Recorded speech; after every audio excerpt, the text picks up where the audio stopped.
الحمد لله رب العالمين والصلاة والسلام على رسول الله صلى الله عليه وسلم. رب اشرح لي صدري ويسر لي أمري واحلل عقدة من لساني يفقه قولي. أما بعد، نendelea na sura al-Hujurat na jana tulisoma aya 7 ya 8. أعوذ بالله من الشيطان الرجيم. واعلموا أن فيكم رسول الله لو يطيعكم في كثير من الأمر لعنتم ولكن الله حبب إليكم الإيمان وزينه في قلوبكم وكره إليكم الكفر والفسوق والعصيان أولئك هم الراشدون فضلا من الله ونعمة والله عليم حكيم. يا سابع سورة الحجرات نياناني. نعم. Kwa hivyo aya hizi tumeshazielezea jana, lakini kuongezea baadhi ya maelezo kidogo ya kwamba hizi aya Mwenyezi Mungu anatuelezea aina ya waumini ambao wenye kupata radhi zake Subhanahu wa Ta'ala na fadhila zake na neema kutoka kwake Mwenyezi Mungu. Mwenyezi Mungu anawakumbusha na kuambia waalamu na mjue anna fiikum rasul Allah صلوا على النبي اللهم صل وسلم عليه. Anna fikum rasul Allah, huyu ni mjumbe wa Mwenyezi Mungu, mtume wake, amempa risala akuongozeni. Mengi mtayasema yalikuwa sahihi na yalikuwa si sahihi, yalikuwa haki na siokuwa haki. Mtume sallallahu alaihi wasallam lazima aelekezwe ili apate kukusahihisheni. Anna fikum rasul Allah, kuna mengi mnayosema ambayo yasiofaa mengine. Kwa hivyo kurakibisha kwenu Mwenyezi Mungu hawezi, Mtume sallallahu alaihi wasallam hawezi kukutiini kwa kila kitu. La yutikum fi kathir min al-amri la'anitum. Hii dalili ya kuonesha kwamba nyinyi mnahitaji hidayah kutoka kwa Mwenyezi Mungu. Nyinyi wenyewe mkiwachiwa bila hidayah mtapotea. Mnahitaji kitu, katalogi ya kukuelekezeni. Kwa hivyo na Mwenyezi Mungu kamjalia mtume kila anachomfahamisha amekuwa mayantiqu anil hawa, anasema kwa vile ambavyo Mwenyezi Mungu anataka aseme. Kwa hivyo kila anachokisema ni haki kwa sababu huwa min Allah. Na kwa hivyo mengi walikuwa wakiwasahihisha, akiwa correct masahaba na angelikuwa nawatii kila anachokitaka na kila anachokifanya, basi mngelipata tabu sana. Muana la'anitum, muana ni tabu na shida na dhiki, mngelipata tabu. Na mtume daima akipewa mambo mawili huchagua lilokuwa jepesi kwa ajili ya watu wake. Huyu ni Mtume sallallahu alaihi wasallam. Ana fikum rasulullah. Na tukaelezea law yutiikum fi kathir min al-amri la'anitum walakinna Allah habbaba ilaykum al-iman, amekupendezesheni imani katika nyoyo zenu, wazayyanahu fi qulubi akaipendeza imani kaipambia katika nyoyo zenu, wakaraha ilaykum al-kufra wal-fusuqa wal-isyan, amekujalieni pia mwichukie kufur na fisq. Tumesema kufur ni kutoka nje ya Uislamu, al-khuruj an al-millah an al-islam, wal-fusuq min kaba'ir adh-dhunub, madhambi makubwa min al-kaba'ir, wal-isyan kuasi, kila aina ya maasi na ingia katika isyan. Wakiwa watu hawa waliopambiwa katika nyoyo zao iman na khashyatullah, na wakawa wanachukia maovu yote na kufuru, basi hawa ndio walopata uongofu. Ulaika humur rashiduna. Na hii yote haya kwa ajili ya fadhila kutoka kwa Mwenyezi Mungu, fadhila min Allah wa ni'ma, fadhila na neema zote kutoka kwa Mwenyezi Mungu. Wallahu alimun hakim. Na ndio kwa maana Mwenyezi Mungu, Mtume sallallahu alaihi wasallam ametuelezea katika hadithi Anas kutoka kwa Mtume sallallahu alaihi wasallam, thalatha man kunna fihi wajada bihinna halawat iman. Mambo matatu haya kama utakuwa nayo basi utaona utamu wa iman. An yakuna Allah wa rasuluhu habu ilayhi mimma siwahuma, Allah na mtume wake awe nampenda mtu, anawapenda moyoni kuliko chochote kingine, hata kuliko nafsi yake. Wa an yuhibba al-mar'u la yuhibbuhu illa lillah, apende mtu asipende ila kwa ajili ya Allah anaipenda. Wa an yakrah an yauda fil kufri, na anachukia kurudi tena katika kufur baada an anqadhahu Allah minhu, baada kwamba Mwenyezi Mungu amemwokoa kutokana na kufur. Kama yakrahu an yuqdhafu fi an-nar, kama anaogopa kutumbukizwa katika moto, basi anaogopa kurudi kwenye kufru. Na hilo maana hapo unaipata nini? Wakaraha ilaikum al-kufr wal-fusuq wal-asyan ulaika hum rashidun wa'lamu anna fikum. Tazama hapa hajasema anna ma'akum, pamoja na nyinyi. Na hii ingekuwa pamoja na nyinyi kwa watu walikuwa karibu naye, na al-ma'iyatu rasul, kwa pamoja na rasul wakati nao, lakini المقصود هو mpaka qiyamus saa, kila mmoja fikum rasulullah, fikum rasulullah, kwa maelekezo yake, kwa hadithi zake, kwa tabia zake, uswatun hasana likulli mu'min wa ghairi mu'min. Ni uswa, ni ruwaza njema, mfano mwema kwa kila mtu, Mtume sallallahu. Na hii dalili tunapokuwa tunasali tunasema assalamu alayka ayuha nabii wa rahmatullahi wa barakatuh, na kwa tunasema assalamu alayka, tunasema assalamu alayhi. Hii dalili ya kuonesha kwamba yuko pamoja na sisi. Mtume sallam, mafunzo yake, maelekezo yake, amri zake, makatazo yake, yote yako pamoja na sisi. Ikiwa kwa wakati wa Mtume sallam, ikiwa baadaye pamoja na sisi. Naam, tazama namna gani Mtume sallam alipokuwa pamoja nao. Umar Khattab, baada ya kumuona Mtume sallam na tabia zake, waumini walioishi pamoja naye akina Abu Bakar na nani, hao wote wanamjua Mtume sallallahu kutoka udogoni mpaka wamekuwa pamoja, mpaka wamehajiri, mpaka wako Madina pamoja, wanajua tabia zake. Wakeze Mtume sallallahu walikuwa siri zote wanazijua, za uzuri wake na usafi wake na utukufu wake. Na kwa hivyo kila mmoja alikuwa kaishi naye Mtume sallallahu, amejua ukweli wake na amejua uzuri wake na amejua sifa zake za utume. Walikwenda naye katika vita watu 10,000 kwenda kucheka Maka mwaka 8 Hijri. Wamekaa nao kila dakika, usiku na mchana, mwezi mzima wako pamoja naye. Halafu wakaenda zao mpaka Hunain, mpaka walikwenda nao vita wa Tabuk, watu 30,000. Muda wote wa kwenda Tabuk iko mbali, karibu na mipaka tena ya Sham huko. Walikwenda nao kaka muda wote, walohiji pamoja naye watu 100,000. Akapanda juu ya ngamia wake na huko anahutubia, akasema balighu anni. Wote wamemuona Mtume sallallahu utukufu wake na sifa zake. Na ikawa watu hawa namna walivyokaa naye Mtume sallallahu mpaka kufa kwake Mtume sallallahu, na watu wanaona utukufu wao, bali mpaka kufa kwao hao watu wote walioonana na Mtume sallallahu na vizazi vyao, na mpaka hivi sasa tunasoma habari zake, tunasoma maamrisho yake, tunasoma Qur'an, namna gani Mwenyezi Mungu alivyomtukuza Mtume sallallahu, kama kwamba Mtume yuko pamoja na sisi. Wa'lamu anna fikum rasulullah, kama ilivyokuja aya kwamba anasema Mtume sallallahu, Mwenyezi Mungu anasema katika aya, anasema nini?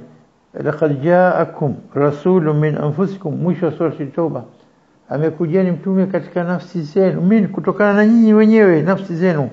Azizun alayhi ma'anitum, inamkera sana yale mashida mnazipata nyinyi kama kwamba anapata yeye, anazihisi zote.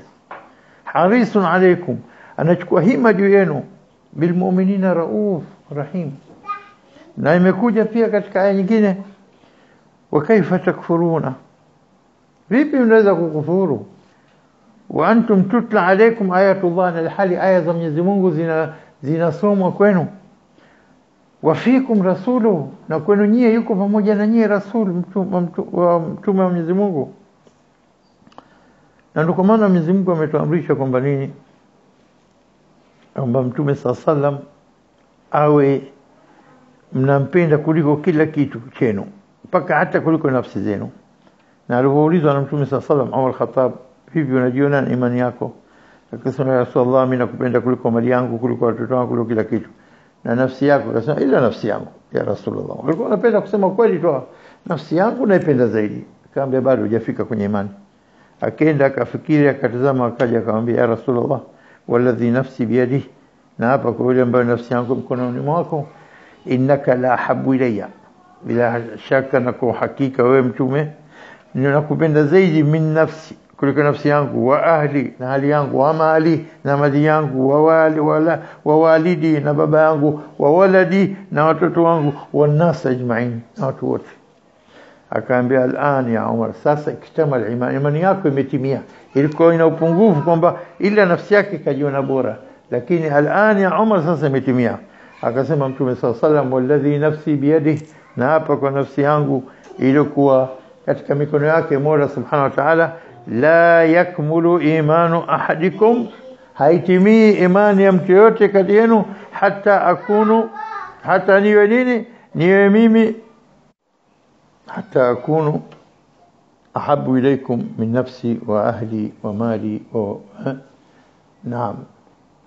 Mtu aseme kwamba nini, hajotimia imani yenu mpaka niwe mimi na mnanipenda kuliko hata kila kitu chenu. Na hata walikuwa maadui zake Mtume sallallahu alayhi wasallam walimpa sifa zake. Wamesema ukweli, huyo Heraklius mfalme adhim Rum alikuwa katika Ilia Palestina, akaambiwa kwamba kuna watu kutoka Maka wako pale na amesikia kwamba mtume amedhihiri kule. Akasema kuna mtu anaitwa Abu Sufyan, akaitwa ile onanaye na mfalme, akamuuliza maswala chungu zima, nasikia kwamba amedhihiri mtume kutoka kwenu. Akamuuliza sifa zake, kwamba huyu anasema kweli na kwamba waliwafuata wote watu maskini, watu wanyonge, na kila anaingia katika dini hatoki, na dini yake inafundisha ile mambo yote ya kheri ya mema. Akasema kwamba hakika huyu basi mwenye sifa hizi, ikiwa ni kweli unavyoniambia, basi atakuwa ni mtume kweli. Inkana matakulu haq, ikiwa unasema ni kweli, fasayamliku mawdhi'u qadami hatain, atamiliki mpaka sehemu ya miguu yangu hapa, ataichukua hiyo katika mikono yake, yani pale Falastini mpaka sehemu zao atamiliki. Wa qad kuntu a'lamu annahu kharijun, nilikuwa najua kwamba mshafika wakati wa mtume kutokeza, lakini nini, lam akun adhunnu annahu minkum, sijafikiria, anaambia Abu Sufyan Heraklius, sijafikiria kwamba atatoka kwenu nyinyi Waarabu. Falau anni a'lamu anni akhlusu ilayhi, lau kama mimi najua kwamba ninaweza kuwa mukhlis kwa dini yake nikafuata, anasema la tajashamtu liqa'ahu walau kuntu indahu laghasaltu an qadami, kama najua kwamba mimi naweza kumwamini na kumfuata, basi ningelijitahidi kwenda kumuona nikamkosha miguu yake. Mtume sasa akasema ana sayyidu waladi adam wala fakhr, ni mtoto. Na kama tukizingatia aya ya 6 ya sura al-Ahzab yenye kusema a'udhu billahi minash shaitanir rajim, an-nabiyyu awla bil mu'minina min anfusihim wa azwajuhu ummahatuhum. Kauli nzito sana hii, tunaonyeshwa maqamu Rasul sallallahu alayhi wasallam inda Allah, yuko katika cheo gani kwa Mwenyezi Mungu, kwamba Mtume sallallahu alayhi wasallam rasul an-nabiyyu awla, ni wa mbele zaidi na bora zaidi kuliko muumini wote, yani waumini wote si chochote mbele ya Mtume sallallahu alayhi wasallam, kuliko hata nafsi zao minanfusihim. Naam. Halafu azwaju, na heshima kwa wakeze wote, wazwajuhum ni ummahatum, ni mama za waumini. Kwa hivyo wake zake Mtume sallallahu alayhi wasallam wote wanaitwa ummul mu'minina Aisha, ummul mu'minina Khadija, ummul mu'minina Hafsa, ummul mu'minina Juwayriya, na wengineo Sauda binti Zam'a, na wengineo mu'minina. Kwa sababu nini? Hata wake zake ummahatuhum. Na ndio kwa maana Mwenyezi Mungu akaamrisha kwamba wakeze Mtume sasa wasiolewe na mtu yoyote mwingine, ihtirama li Rasuli sallallahu alaihi wasallam. Ikiwa leo unatoa salamu unamsalia Mtume, na Mwenyezi Mungu ameamrisha kwa kwanza yeye mwenyewe, inna Allaha wa malaikatahu yusalluna ala nabi ya ayyuhalladhina amanu. Halafu tunaambiwa sisi baada kusema yeye na malaika wake wanamsalia Mtume, halafu tunaambiwa sisi alladhina amanu sallu alayhi wa sallimu taslima. Na kila mtu anapomtolea salamu Mtume sallallahu alayhi wasallam na kumsalia, na Mtume sallallahu alayhi wasallam anamjibu, anamjibu kujibiwa na Mtume, na wewe unaishi na Mtume sasa baina yako wewe hayupo Mtume sallallahu alayhi wasallam Taiba, Yathrib, Madina, kaburi lake tuko, lakini Mtume sallallahu alayhi wasallam yuko katika nini? Katika nyoyo zetu. Wa fikum rasuluhu, wa fikum yani nini? Wa'lamu anna fikum rasulullah, na hii dalili kwamba hata nyoyo zetu zinapopiga zinabadhat alqalbi bisalati ala nabii, napiga tunakumsalia mtume sallallahu alaihi wasallam, yarudduka salama, na kurejeshia salamu yako na kujibu. Hii dalili ya kuonesha kwamba mtume sallallahu alaihi wasallam yuko karibu sana kuliko na vile tunafikiria. Sallu alayhi. Kwa hivyo ikiwa mtume sasa anasema yahissu bialamika, nahisi maumivu unayopata, man la taskunu ruhahu ruhik, ikiwa yule mtu ambaye moyo wake roho yake haiko katika roho yako wewe, vipi atahisi? Yani mtume yuko fina yuko pamoja na sisi daima, na ndio kwa maana mwenye kumpenda mtume sallallahu alaihi wasallam basi siku zote moyo wake utakuwa msafi na kutekeleza maamrisho yake. Kwa hivyo huyo ndio Rasul sallallahu alaihi wasallam ambaye Mwenyezi Mungu ametuambia wa'lamu anna fikum rasulullah, kauli nzito sana.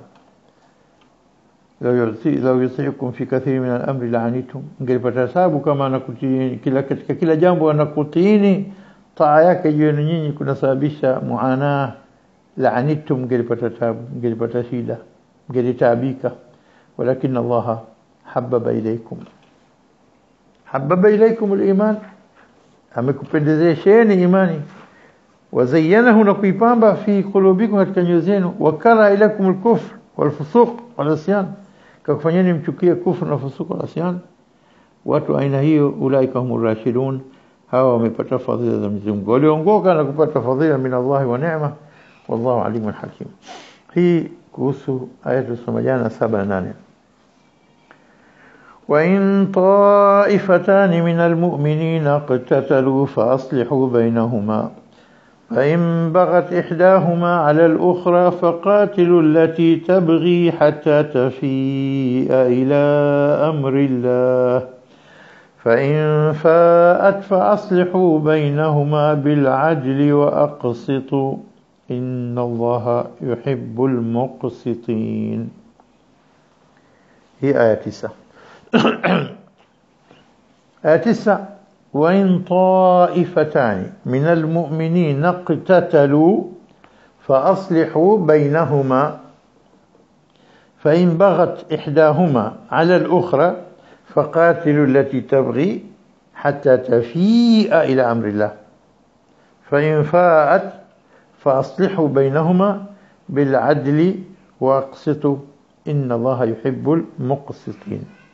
aya hii muhimu sana kuifahamu makusudi yake. Mtume sallallahu anafundishwa kwamba wafundishe waumini kwamba wakati wote tunakuja tena, in ja'akum fasiqun binaba'in fatabayyanu, pindipo wakati wote unapotokezea fasik na habari yote hakikisheni. Na hapa tena pindipo ikitokezea wakati wote. In taifatani, makundi mawili, minal mu'minina, miongoni mwa waumini, kundi la mwanzo waumini, kundi la pili waumini. Ikiwa mmoja huku wawili huku, watatu huku, watu 10 huku, watu 20 huku, watu 4 huku, watu 7 huku, makundi mawili kuanzia moja na kwenda juu. Na makundi haya mawili wanataka kupigana, iktatalu. Ikiwa wamepigana, lazima litoke kundi la tatu lilokuwa kubwa na lenye nguvu zaidi kusuluhisha mambo.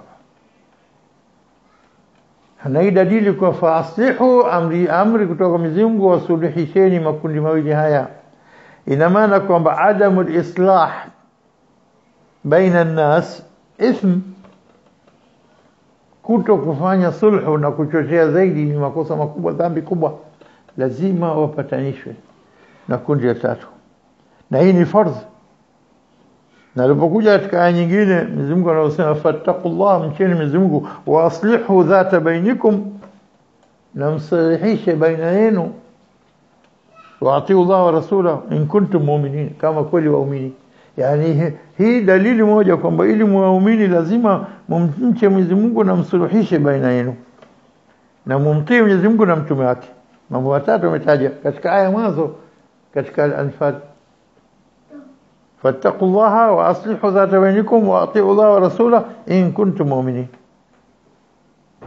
Na hapa kuna sababu iliyotajwa kushuka kwa aya hii, kwamba Mtume sallallahu alaihi wasallam alikwenda na baadhi ya masahaba kwenda kumlingania Abdullah ibn Ubay ibn Salul, naye ni kigogo cha munafikin, na wakati alikuwa bado hajaslimu. Nasemekana kwamba Mtume sallallahu alaihi wasallam alipanda punda siku hiyo. Alipofika kwake, na ikakaa na jigamba na watu wake, na bado hajaslimu, Islamu ya uongo ya unafiki, kudhihirisha Uislamu lakini kuficha kufur. Akasema kumwambia Mtume sallallahu alaihi wasallam, faqad adhani rihu himarika, harufu ya punda yako imenikera. Hapo tena akajibu moja katika walikwenda na Mtume sallallahu alaihi wasallam waumini, akasema la rihu min himari rasulillah sallallahu alaihi wasallam atyabu rihan minka, rihi ya punda wake bora kuliko punda harufu yako. Kwa hivyo kaanza tena kupigana kwa viatu na makuti. Hapo kaanza, alafu Mtume sallallahu alaihi wasallam akazuia ugomvi usiendelee. Kwa hivyo hii katika sababu ikashuka aya hii kutuelezea haya, lakini baadaye yakatokezea mengi ya kusuluhisha, na moja katika haya ilipotokezea mambo ya fitan. Lakini kabla fitan hizi tutaelezea kwamba Mtume sallallahu alaihi wasallam mara moja alikuwa Al-Hasan, mtoto wa Saidina Ali, mtoto wa Abi Fatima, mjukuu wake Al-Hasan Hussein. Al-Hasan naye mdogo anakuja mbio mbio, Mtume sallallahu alaihi wasallam akamkumbatia akasema, inna ibni hadha sayyid, mtoto wangu huyu ni bwana, wala'alla Allahu an yusliha bihi baina fi'atayn min almuslimina, asa Mwenyezi Mungu akamjalia aweze kusuluhisha makundi mawili baina waislamu. Maneno haya anabashiri Mtume sallallahu alaihi wasallam kwamba itakuja wakati huyu atakuja kufanya jambo kubwa sana la kusuluhisha baina watu, na kusuluhisha baina watu bora kuliko ibada, amali yote iliyokuwa nzuri ambayo mtu anajua. Islah dhat albain, moja katika thawabu kubwa sana anayepata mwenye kusuluhisha, thawabu kubwa sana. Na hapa maneno haya alisema Mtume sallallahu alaihi wasallam yametokezea baada ya Saidina Ali kuuliwa katika mwaka 40 Hijri. Baada ya kufa shahidi, watu wakambai Al-Hasan ibn Ali kukaa katika khalifa mwaka huu 40 Hijri. Baada ya kwamba toki aliposhika ukhalifa mwaka mwisho 35 na mwanzo 36 na mwaka 37, vikawa vita baina kundi la Saidina Ali na kundi la Muawiya ibn Abi Sufyan na Amr ibn al-As. Vikawa vita mashuhuri vinajulikana maarakatu as-Siffin mwaka 37, na sababu kila mmoja mujtahid. Na sisi msimamo tulikuwa nao hapa ni kwamba siku zote tuseme kwamba hawa wamejitahidi, hawa masahaba wote, kila mmoja kakosea, mmoja ka sahih, baina Saidina Ali na Muawiya, wakafanya sulhu baina yao. Lakini hata hivyo haijesha, ikaendelea ugomvi mpaka kuuliwa kwa Saidina Ali, na bado ugomvi upo. Na Al-Hasan aliposhika bado, huku Muawiya na watu wake wanataka thar, kulipa kisasi cha damu ya Uthman ibn Affan kuliwa. Saidina Ali anasema thar tutachukua, tutalipa kisasi, lakini kwanza kuthibitisha dola la Kiislamu katika fujo kama hili, mpaka tushahakikisha nguvu zetu katika hili, alafu baadaye tutamhukumu moja moja kwa lile alilofanya. Muawiya akakataa, ila lazima waletewe watu walioua na tuwatie adabu, na wale waliosimama kumchagua Saidina Ali lazima wawe khalifa, hamtaki mwingine. Sasa hapo ugomvi, la tukubali ila tuchukue damu yetu, Uthman lazima damu yake ilipwe, na huku Saidina Ali hataki kutoa watu.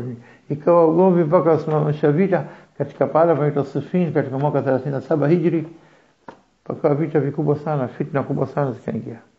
Na ndani yake wako wachochezi walikuwa si Waislamu, walijitia waliozi Uislamu, wakawa wanagombanisha pande zote mbili. Ilikuwa sulhu, wamshafikia kwenye sulhu, lakini wakagombanishwa tena, wakatoka kundi huko wakapiga huko, kundi huko wakapiga huko, ikawa tena mambo mchafu mkoge, vikatokezea vita vilivyotokezea na watu wengi Waislamu kufa. Mpaka Sayyidina Ali kufa kwake, kuuliwa mwaka 40, na Sayyidina Hassan ibn Ali kushika cheo cha khalifa.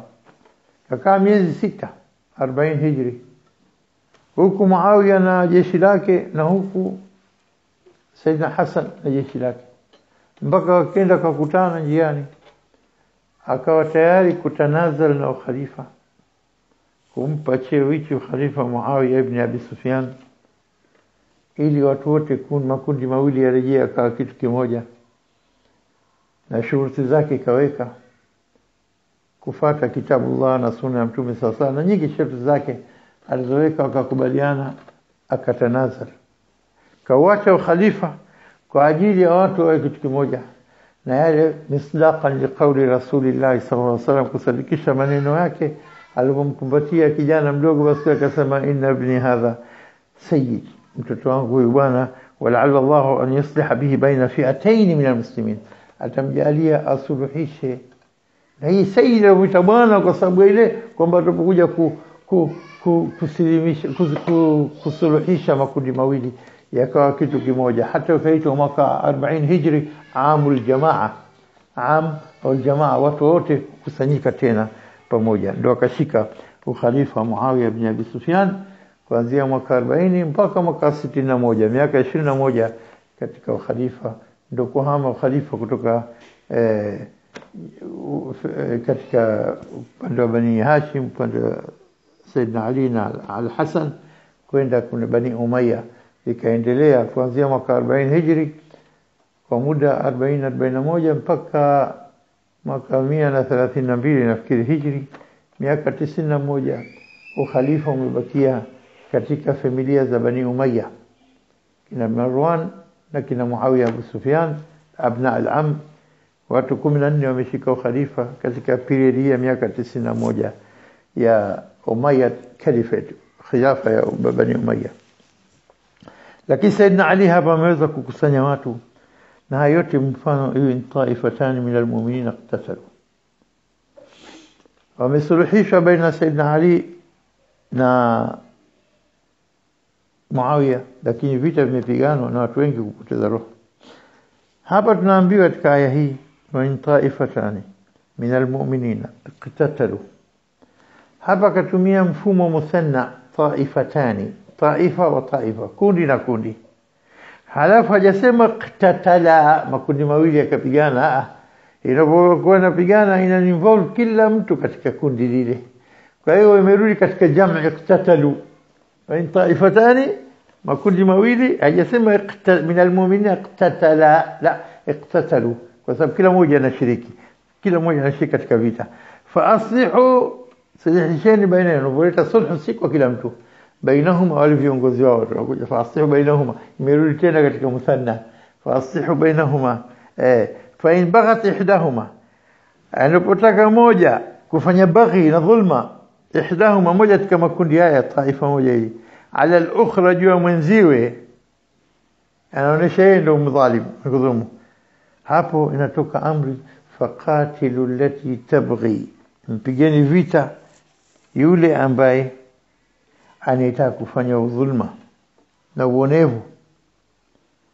Mpigeni vita, lipigeni kwa kila njia, ikiwa kwa maneno, kwa silaha, kwa popote vile, hata tafia ila amrillah, mpaka lile kundi lenye kuonea mpaka lirudi katika amri ya Allah. Walhukumu baina yao, na utafute kiini cha nini cha kosa lilokuwepo, nini ugomvi hasa. Sio mnapatanisha kwenda baada ya siku 2-3 ukarejana tena, la, mkisha hapo alafu mtafute sababu hasa, muondoe kabisa uzizi wa fitna baina makundi mawili kabisa. Fa infa'u fa aslihu bainahuma, msalihishe baina yao, sio kwa kupendelea upande huo upande ule, la, bil adli, kwa adlifu. فاصلحوا بينهما بالعدل مصلحيش baina yao kwa uadilifu tena basi واقسطوا نحكموني kwa njia ya haki kabisa. Kwa nini? Kwa sababu inna Allah yuhibbu al-muqsitin, inna Allah yuhibbu al-muqsitin, hakika Mwenyezi Mungu anapenda wale wenye kuhukumu kwa haki, wale wenye kuhukumu kwa haki بالقسط. قسط أقسطه تقريبا بمعنى ينقربية من العدل، وأقسطه يعني حكم بالعدل نكو حقي نوعدليفه. قسط قسط، قسط يقسط قسطا وعدليفه. نقول قسط يقسط قسوطا kurudi kwenye jeuri na mimi kama unavyokuta aya inasema وأما القاسطون فكانوا لجهنم حطبا. القاسطون watu wanatoka katika uadilifu wakija katika jeuri na dhulma. القاسطون neno hilo moja lakini fatha na kasra inabadilisha maana. وأما القاسطون katika sura al-jinn فكانوا لجهنم حطبا, hawa ni kundi za motoni. وأما القاسطون فكانوا لجهنم حطبا, kuingia katika jeuri, kutoka katika qist na kuingia katika jeuri na dhulma. Kwa hivyo hapa faaqsitu, fanya uadilifu na mtumie haki katika uadilifu. Inna Allah yuhibbu al-muqsitin, anapenda wenye kufanya muqsitin. Na ugomvi kama huu unapogombana baina makundi mawili, mjue kwamba haya makundi waumini, makundi mawili waumini, na kuna mambo hayawezi kuwa kama mnavyopigana makafiri kwa makafiri. Na kwa sababu katika ugomvi huu yule mwenye kudhulumu akianza kukimbia, msimfuate mkamaliza. Mgonjwa mwacheni, alfar mwenye kukimbia msimfuate, aliyeumia msimmalize mkaumua, atibiwe. Watoto watu wazima wasiguse, mali zao zisichukuliwe ngawira kama unapigana na mushrikina au na makafiri, abadan. Wake zao watoto wao hawatekwi kabisa. Na hii dalili ya kuonesha kwamba wale wamo katika imani bado. Kutoka katika nje ya kufata amri ikabidi kufanya jeuri na dhulma mpaka kupigana baina makundi mawili, haijawatoa katika imani bado. Inna Allah la yaghfiru an yushraka bihi, bas aghfiri yule aliyeshirikisha tu, yule milele motoni. Wa yaghfiru ma duna dhalika, ghairi hapo anaghfiria. Na kwa hivyo ukiona aya hii, wa taifatani mina almu'minina, miongoni mwa muumini, ittasifa aslihu bainahuma, anayefanya jeuri akaendelea, fa imbaghat ihdahuma al-ukhra faqatilu allati tabghi, mpigeni vita yule anayefanya dhulma anayoonea, hata tafia, mpaka rudi ila amri Allah. Wakirudi aslihu bainahuma, sulhisheni bainahuma. Kwa nini? Kwa sababu Mwenyezi Mungu anapenda muqsitin. Halafu hiyo kumalizia aya hiyo inafuatia na aya 9, innamal mu'minuna ikhwa. Na hii dalili kwamba waumini wako ni ndugu, hawatoki katika Uislamu. Aya hii ikiwa vita vimetokezea, na vita ya Saidina Ali tunajua katika haki, na Muawiya alikuwa katika batil, huyu kajitahid na ukajitahid, still hayatoi katika Uislamu. Wote wa katika Uislamu, sio watu kukaa milele. Ingawa baadhi ya makundi ya Waislamu wanaamini kwamba wale wako makafiri, la, hii aya ni wazi kabisa. Na ilipokuja kisa walipokuwa wanajenga msikiti na Ammar ibn Yasir kwa kibeba mawe mawili matofali mawili wanakwenda likamwangukia, si ukuta si ile mawe, Mtume sasa akaenda akampangusa. Watu wakasema amekufa Ammar, la, akasema la, hajafa. Akasema yaqtulu Ammar alfi'atu baghiya, watakamua Ammar alfi'atu baghiya, kundi lilodhulumu. Alfi'atu baghiya sio kafir. Na siku aliposhika bendera Ammar katika upande wa Saidina Ali, na ana umri wa miaka 93 inasemekana, katika mtu mzima wao, na kenda vitani kumdefend Saidina Ali, wakawakenda na huku kundi la Muawiya wakamuua. Baada ya kusha kumuua akasema, naam, sasa tumejua kwamba Sayyidina Ali ala haq na Muawiya alikuwa ala al-baghi, dhulma, si al-batil, al-baghi. Hapo hadithi ya Mtume sallallahu alayhi wasallam, sataqtuluhu al-fi'atu al-baghiya au yaqtulu Ammar al-fi'atu al-baghiya. Ammar ibn Yasir, babake na mamake wamekufa shahidi, wameuliwa na Abu Jahil, na yeye kafa shahidi katika vita vya Siffin mwaka 37 Hijri. Na hapo watu wakajua kwamba watu wengi walikuwa upande ule wakatoka wakaingia upande wa Sayyidina Ali, kwa sababu imethibiti yale maneno aliyosema Mtume sallallahu alayhi wasallam kwamba Ammar hajafa katika kujenga msikiti, na ndio kwanza Mtume kahamia Madina. Lakini la atakayekuja kufa watamua kundi la uovu, kundi la dhulma ndio litalomua. Ikajulikana kwamba kundi la Muawiya lilopigana dhidi ya Sayyidina Ali ndio lilikuwa kundi fi'atun baghiya. Kwa hivyo hapa tunaona kwamba hawatolewi katika imani, mali zao hazichukuliwi ngawira, wake zao, watoto wao hawachukuliwi kama mateka, anayekimbia na achwa, anayeumia hampigwi kwa sababu hawezi kushika silaha na kupigana tena, tofauti na vita vya nini vya washirikina. Hizo zote dalili za kuonesha kwamba nini hawa hajatoka katika waumini. Innamal mu'minuna ikhwa. Hapa inshallah tutasimama kwa leo, tutapitia mbio kesho hii, halafu tuendelee na nyingine inshallah. Wa bihadha naktafi, wallahu